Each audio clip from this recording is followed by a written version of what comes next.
Bago pa man ito naging isang makabagong lungsod, ang Balanga ay isang simpleng bayan na puno ng kasaysayan at kultura. Ang pangalan nitong Balanga ay nagmula sa salitang Tagalog na banga, isang palayok na ginagamit sa pagluluto. Noon, isa ito sa mga tanyag na produkto ng lugar. Kaya tinawag ng mga sinaunang nanirahan dito ang kanilang bayan na Balanga, ang lugar ng mga banga. Ang Balanga ay dating bahagi ng Abukay at noong taong 1714, ito ay opisyal na naging isang ganap na bayan. Sa paglipas ng panahon, naging sentro ito ng kalakalan, edukasyon at pananampalataya sa buong Bataan. Ngayon, bilang kapisera ng lalawigan, ang Balanga ay patuloy na yumayabong. Pinagsasama ang kasaysayan ng nakaraan at ang pag-unlad ng kasalukuyan.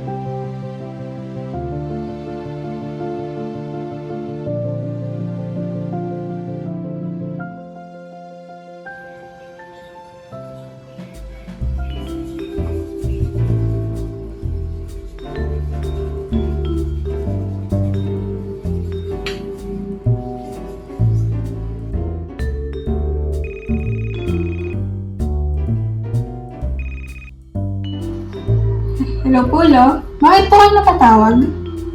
Francine, ay tagal-tagal yung di dumadalaw dito. Kailan niyo ba ako dadalawin? Kapag patay na ako. Lolo, medyo busy pa po kasi kami eh. Pero baka po next week makadalaw kami. Vacation na rin po kasi ng mga kapatid ko. Sige, kamusta mo na lang ako sa mga kapatid mo? Kapag nagkaroon kayo ng libreng oras, dumaan kayo dito ha. May surprise ako sa inyo. Sige, bye-bye.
Kuya, kuya, kuya, nawala yung phone ko. Nak lang din. Sabi ng ingay na naman, alas labang. Yung phone ko nawawala. Francie, kinuha mo na naman ba yung cellphone ko? Anong ginagalang ko? Saan na ba yung cellphone ko? Lolo! Oh, hindi na pala kayo. Mamali na. Lolo, nakita mo ba yung cellphone namin? Hindi kasi namin makita eh. Ay, nahanap mo. Kayo, umagang-umaga, ito agad hinahanap niyo.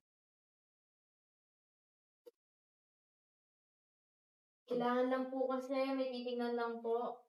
Alam niyo, saka niyo naintindihin.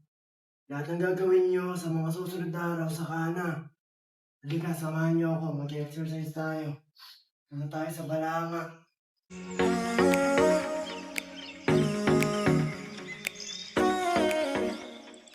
Yan lang nga po. Dito nag-aral yung mga magulang niyo.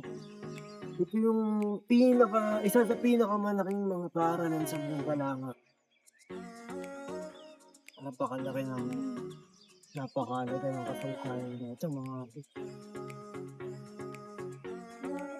gusto mo ba dito mag-aaral, Arlan? Ha? Umagot ka. Bakit ayaw mo? Maganda nga dito. Kaya nga eh. Parang nalandangin po na sarap sa pakiramdam. Ito mga po. Nakikita niyo ba yung monumento na yan? Wow! Yung monumento na yan yung eksaktong itsura nila ang isang litrato na nakuha ng noong panahon ng mga Hapon. Dito talaga sumuko yung mga Pilipino sa mga Hapon noong gera. Nakikita niyo na sa gitna na yon. Si Edward Keating, siya yung nagdesisyon na sumuko ang mga Pilipino sa mga Hapon at doon na nagsimula yung Death March. Alam ba yung Death March? Parang nababanggit nga yun sa school namin, Lo. Amin din. Ayun. Mga ulit yun lang. Hindi nyo alam yung Death March. Pinaglakad yung halos daan-daan libong mga sundalo. Ayun, naalala ko na. Yun yung mga nakakita kayo ng mga puting mga rebulto na parang may mga nakalagay doon na dito nagsimula yung mga paglalakad ng mga Pilipino at Amerikanong sundalo. Grabe, ang ganda nga dito, no? Pero parang sobrang bigat ng storya.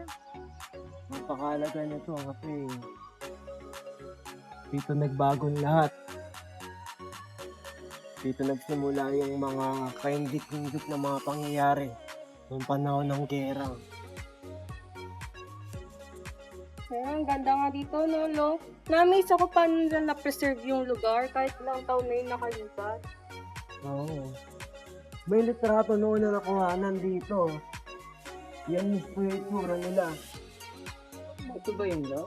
Oo. Yan. Si General Edward Keating. Lahat yan. Diyan nagsimula lahat ng mga alam niyo, mga bagay na hindi na dapat ikwento. Pero mahalaga talaga. Asya, tara na. Dito tayo sa susunod natin pupuntahan. Ganda talaga.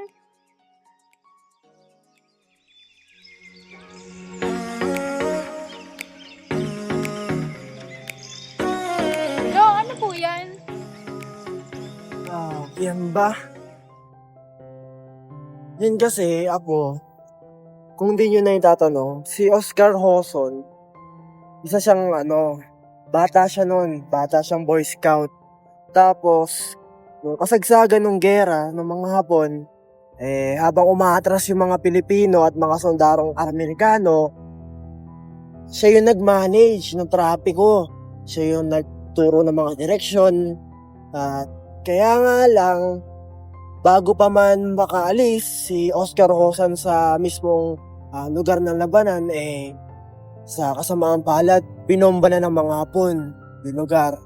At ayun, di siya nakaligtas, mga Hapon. Bata pa lang siya nun. Kung tutuusin, napakabata niya. Halos kasing edad niyo lang. Kaya ayan, pinaparangalan pa rin natin siya bilang isang bayan, batang bayan. Parang kayo din po pala no?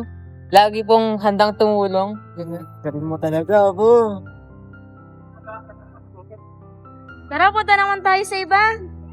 Ulit kaya? Naiwan niyo kami! Uy, ba't ngayon lang kayo? namin, nahanap pa namin kayo kanina. Siyempre, sama niyo kami sa gala ni Lolo. Ba yan? Itong mga to eh. Black lock!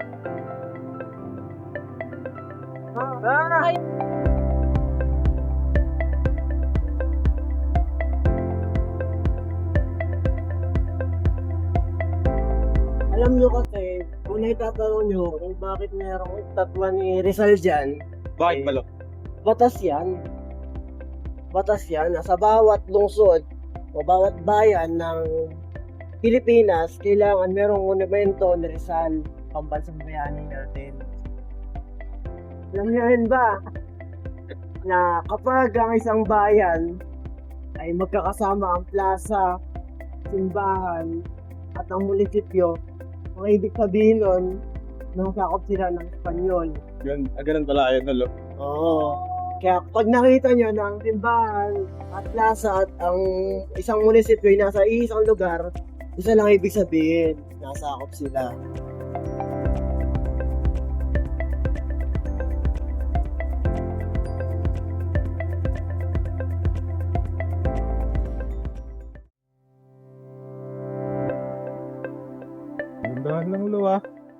Mataas. Suportahan ka namin. Si Lolo talaga, mahina na. Binitawan mo nga ako ngayon. Nakasabay pa ako sa inyo. Kaya lang Alam mo ba ako bumulit to? Nakakapagod. Pero, ang ganda pala ang namin dito, lo. Kaya nga, lo. Pero, lo, ano ba yung meron dito, lo? Ano, mga bakawan. Yan, yung mga puno na yan, mga bakawan yan, tawag yan. Yung mga dito pinapalaki yan. Yung mga halaman na yan, para pwede din silang dalhin sa dagat. Din yung mga umipigil sa mga baha. Yung mga tsunami. Maganda yung lugar dito. Dito kayo maganda magpalipas ng oras pag Kaya nga, lo. gusto nyo magpa-hangin, gusto nyo mag-alis ng stress.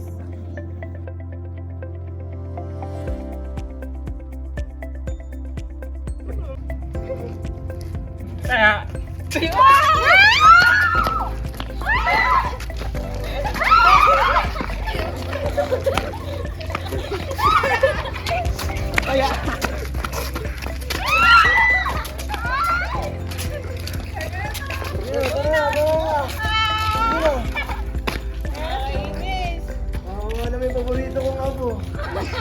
Minano nila ako. Sige na, kumain na tayo.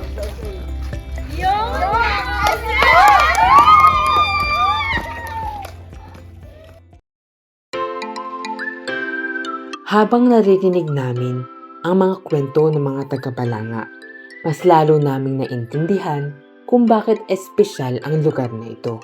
Ang kasaysayan nito ay hindi lang nakasulat sa mga libro, kundi sa puso ng mga taong patuloy na nagmamahal sa kanilang bayan. Ang pag-alala sa nakaraan ay hindi lang pagbabalik tanaw, kundi paalala na ang pagkakakilanlan ng Pilipino ay nakaugat sa pagmamahal sa sariling pinagmulan.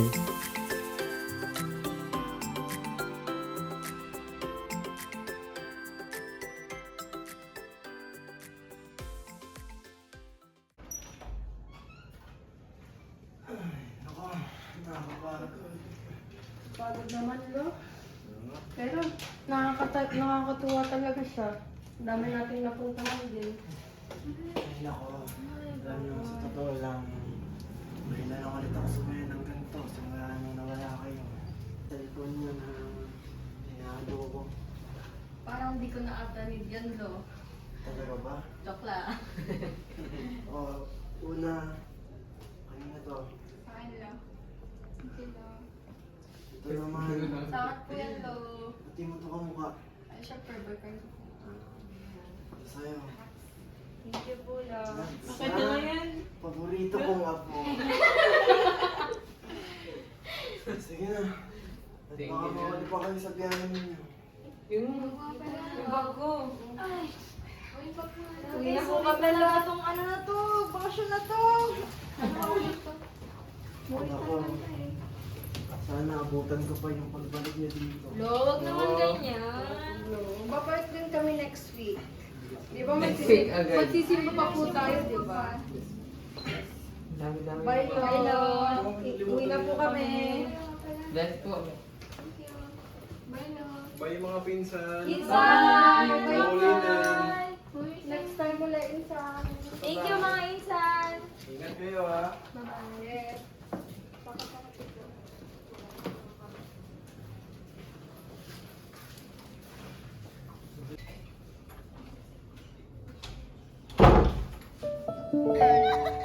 Ang kasaysayan ay buhay. Habang patuloy nating binabalikan, mas lalo nating nauunawaan kung sino tayo bilang Pilipino.